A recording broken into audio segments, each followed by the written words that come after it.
Assalamualaikum dan salam sejahtera. Anda sedang menonton rakaman agenda Awani khas untuk membincangkan tentang isu yang begitu penting, iaitu tentang masa depan dan juga cabaran terhadap persekutuan ataupun konsep persekutuan itu yang diamalkan di Malaysia.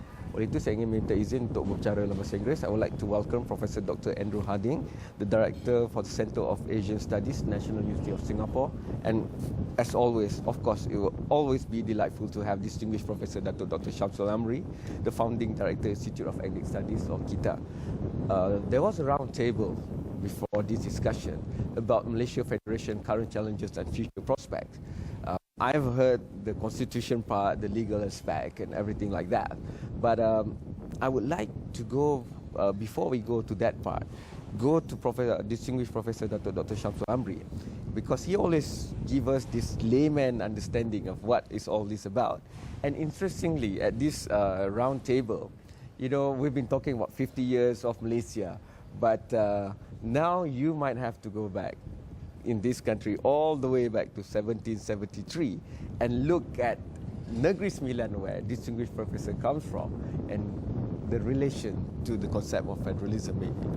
Well, I think what I'm interested in this research, which is the origin of all these discussions we have had so far among ourselves and with colleagues like Professor Andrew Harding, is the idea of federalism. That's the number one thing that we are interested in. And then second, the process and practice as we have it today, and also where are we going from here, which involve the notion of social contract, the notion of, I think, convergence and so on and so forth. And so for me, I like to address the issue of federalism in terms of idea first, because I think while we would accept historically that the present federalism derives from after the colonial period and how it was brought over here, I mean not necessarily brought over, but because of the Indian experience in the British colonialism, I think it is also interesting that we are informed by that kind of experience.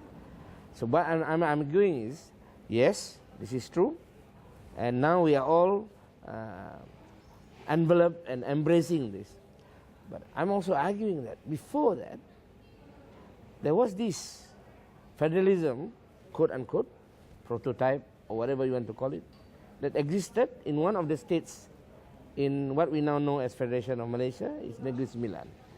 And I'm arguing that Negeri Sembilan is a kind of a autochthonous kind of federalism, quote unquote. Why? Because can you imagine, we went, the Negeri leaders of the provinces went out of their way to select someone to rule them, or symbolically rule them, for the sake of keeping peace within the different provinces or states. So I think this idea is generally is a timeless idea. So why don't we just see how this idea actually can help us to rethink many things that we have. So when we talk about social consensus, national unity, we always look into that idea which was diffused to us rather than that was born outside here. So this is what I'm looking at. Federalism as an idea that was imported and diffused from somewhere to here, as opposed to an idea of federalism which already existed here in the form of whatever we have in Negeri Sembilan before. So this is what I'm interested in. Professor, maybe to help the understanding of the people back home, I would like to pick up the question asked from the floor about the relevance of all this to the 21st century, because if it's a continuous changing of dynamic of society, negotiation and discourse, so how do we adapt all this into the current situation? Well, I think we have seen some of the best ideas in the world that we have. It's not necessarily born out of some experience in Europe or in America. There are experiences that we gathered here, and this is what I call, to some extent, the relevance of grounded theory, rather than some of these structuralist ideas that come from that emphasizes structure. So I'm looking at how, not so much the structure of Negeri Sembilan now, but how could they have this consensus Way back then. way back then? It's unthinkable. I mean, you know, as a modern man, quote unquote, it's unthinkable that they can do that, but actually they did it. So that is a mystery, and that mystery has to be understood and learned. I mean, this is all that I'm asking for. I'm not asking to reenact Negeri Sembilan in 1773. That's the last thing I want to do. Prof. Harding, local wisdom, global dynamics, all this is nothing new. More and more in the 21st century, we're seeing this kind of discussion, revisiting certain things. But you've looked at Malaysia for quite some time. So is it a glass half full or is it glass half empty? How do you look at this? Well, I'm always looking on the positive side to say that the glass is half full, because you know, it was not necessarily the case there'd be any water in the glass at all. So I think we have to be you know, always thankful for what is, while recognizing that things could be better. Now I think, you know, in terms of federalism, this is a success story. Not every federation has been successful. You think of Yugoslavia, the Federation of Singapore with Malaysia was not successful. So it requires quite some effort to maintain a genuine federation over a period of half a century. So that is the half full part of the story. The half empty, I suppose, is that a lot of people feel, particularly when you look at Sabah and Sarawak, that states' rights have not been fully implemented and recognized within the structure that exists. I think this is well known.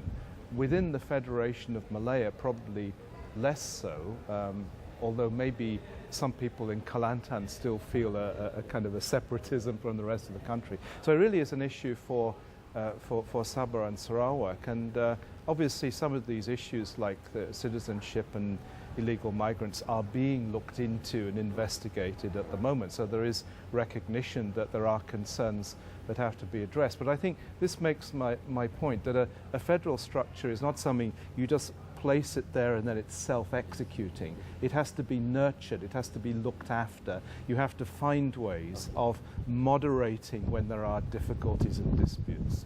I have to go for the first commercial break, but once we are back, maybe we can look at the end of the day, civil society, for example, will have to come to terms with anything in the constitution or the implementation of it.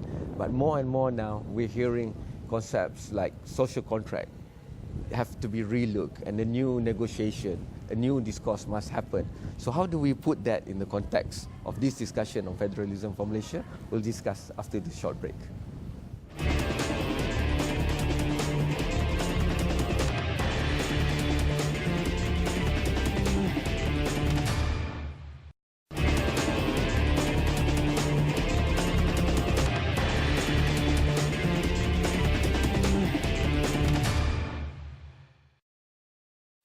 The Malaysia Federation, current challenges and future prospects. Thanks to UKM, I'm here. Thanks to Padu, Kita, I'm here with two great professors, and I'm going to continue the discussion.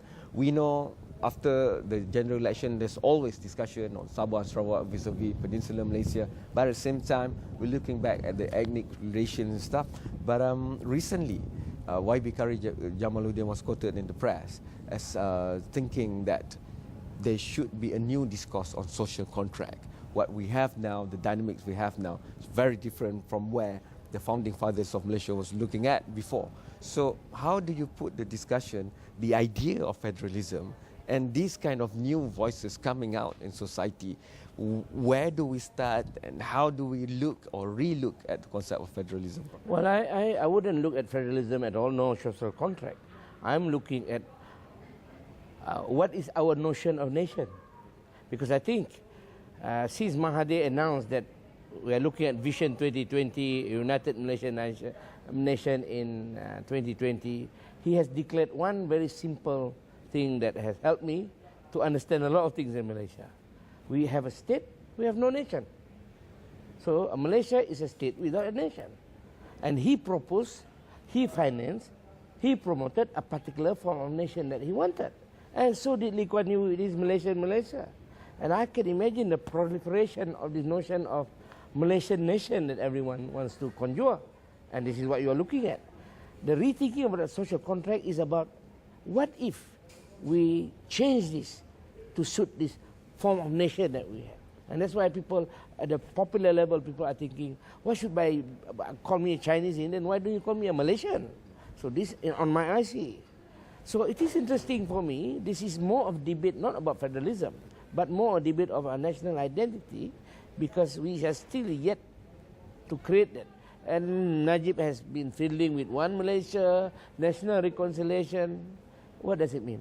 It means nation is unresolved issue. And the populist articulation of this is in this, immediately on social contract, immediately on federalism, immediately on constitution. This is how I see it. Historically and geographically, when we bring this discussion to Sabah and Sarawak, it will carry on a different force and tangent altogether. So how do we lay over and have a linear line to discuss this? I agree that federalism is a different issue from the social contract. But there is one area where the two things overlap. Remember that the social contract was basically put together in the mid-1950s, leading up to the Independence Constitution 1957. And so when Sabah and Sarawak joined Malaysia in 1963, those leaders and those ethnic groups had not been part of the original social contract. Now, of course, what then happened was that the indigenous people of Sabah and Sarawak were included within the definition of Bumiputra and had the advantages under the NEP and so on. But I think there is scope for for looking at these issues in a broader way, especially 50 years or 40 years after particular decisions were made. And in doing that, obviously the interests of the variegated peoples in Sabah and Sarawak have to be taken into account. Recently, the Prime Minister has vowed in Sarawak that Sarawak will be as developed as the rest of Malaysia, or if not better, by 2020, for example. So we're seeing these statements coming out in the political arena.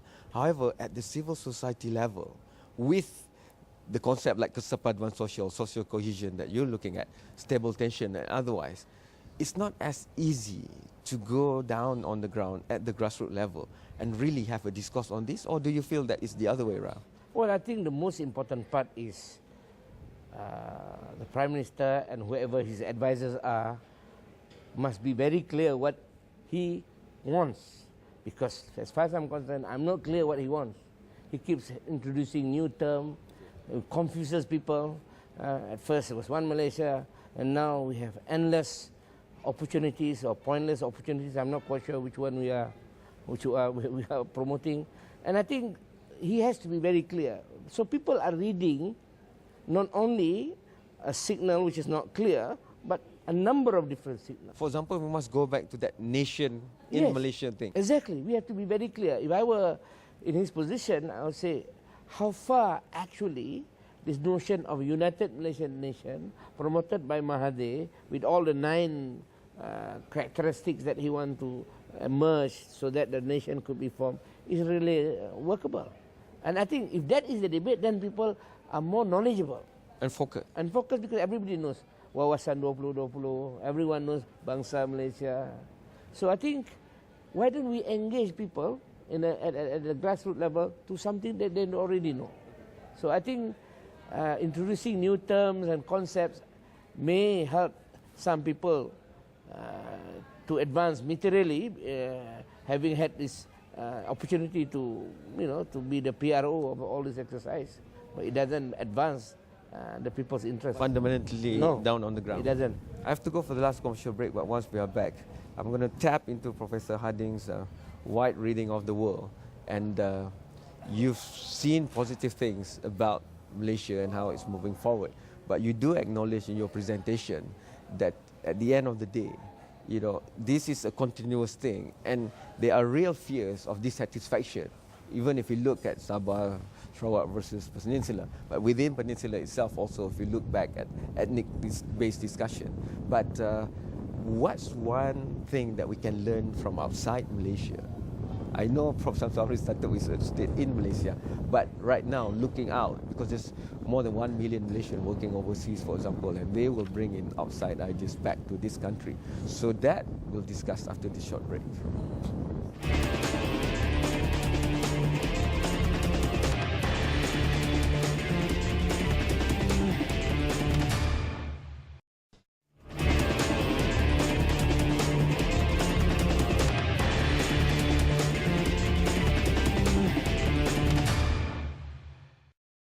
We have only a few minutes left, never enough time with great professors. So I'm going to go straight to Professor Harding and lessons learned from other places in the world as far as to the issues that we have discussed in this show so far.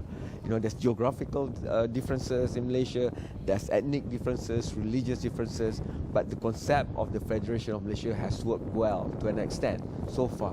What will keep us moving forward and better with lessons learned from outside Malaysia? For example, maybe in Canada or anywhere else?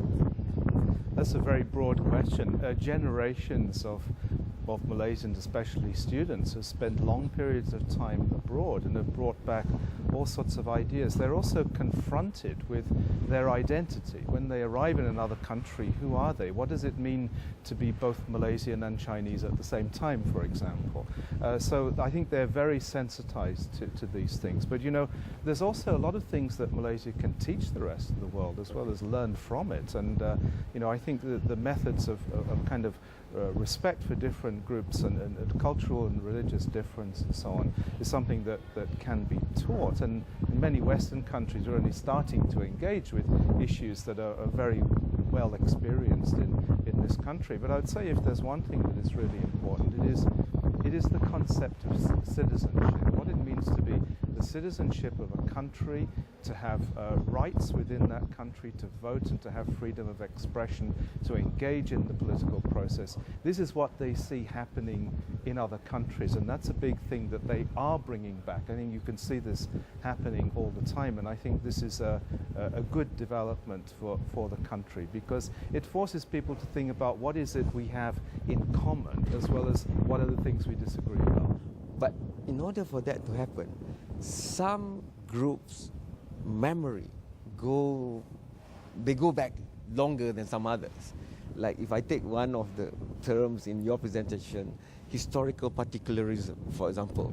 So maybe for the Bumiputra Malays, 500 over years of colonialism, and now this, you know, we're talking about Bumiputra empowerment and all this stuff, as compared to some other group, for example. So again, I'm going back again and again in many discussions with you back to how do we make this work? It's easy to say that, you know, we have these good things and hence we should concentrate on this moving forward.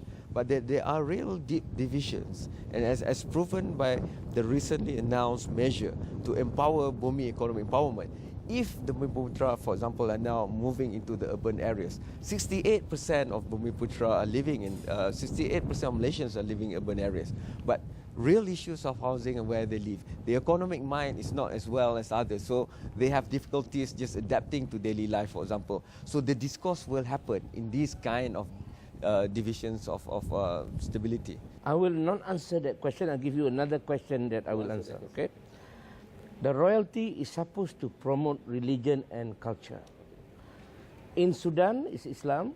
In Mali, it's Islam. In Afghanistan, Islam. Why don't they enjoy this kind of economic success Malaysia has? It's not because of Islam. It's because it is embedded in a society which actually, in a way, advantages for economic development. Cultural. So the question now is, why do we spend, every dollar we spend for Malay religion and culture, 90 cents or 99 cents for religion, 1 cent for culture. And yet the culture is the one that we know that contributes to this success. So this is what I'm saying. What I'm saying is we can go on talking about economy, can go on talking about this, but there are some very fundamental issues we haven't addressed. I once posed this question to the Minister of Culture. What is the ministry for? Where is that? The royalty is looking after the culture. Now we are more concerned about Islam, not culture. And yet we know. We are afraid of Arabization. So this is what I mean. So when we throw that into the economic area, it's the same. We promise We made promise. We celebrate 153. The first part, of course. We forgot the second part. And then we feel that we are unable to fulfill this. And NEP provided statistics, figures to specify what can be done as far as Malay rights and whatnot. But I think implementation-wise is not that easy, because global factors will come into influence. And even locally, you can't just look at 30% for Bumi and 70% for non-Bumi. Because when you go out there, there's no silo, this is 30% economy, this is 70% business, right? But probably you have to look into the supply chain to begin with. Exactly. So how can that be? Can that be? We have failed. Remember Daya Bumi? Yes. That house, that company that supposed to help Malay retailers, they have gone out. UDA, I mean YTL has been successful in Kuala Lumpur, doesn't need any support. UDA has got all sorts of support. What's wrong? So we have to ask this question. I don't think it's lack of money. I think lack of resolve, and also there's also a problem of leakage that we have in this country. Prof. Hadi? Well, I mean, it's interesting to see the government itself saying that 40% of the people are getting 80% of the privileges, and they're the top 40% in the country. So these issues of costs and benefits, what are right across the board, when you're talking about the economy, when you're talking about these other issues like religion and culture, these things, you know, need to be examined in any open democratic political process. And I think it's good to see that those issues which were really not allowed to be discussed in the past are now slowly being addressed in a very serious way, and I think that's a good development to my mind. How would you like to see culture being put at the center of our development initiative, for example? Because otherwise, we keep seeing it in the national budget. We keep seeing agencies being given amount of money to carry out implementation, but maybe it's the soul which you were referring to. Well, for me, there is this modern efficiency that we are very concerned about, and the culture is being reduced. It's a bit like the term entrepreneurship. I mean, Francis Drake, people call him a pirate, but I think he's a great entrepreneur. So is Vasco da Gama and all those people, in a broad sense. But now entrepreneurship is in business school. We have reduced the notion of entrepreneurship so narrow that we have reduced them to how many profit you can make, how many people you can recruit. But for me, when you talk about culture, it's the same. It's the general big ideas that we have. So wealth creation is not just about money. It's not about tarian, dancing and wearing Malay and eating nasi lemak. That doesn't solve the problem.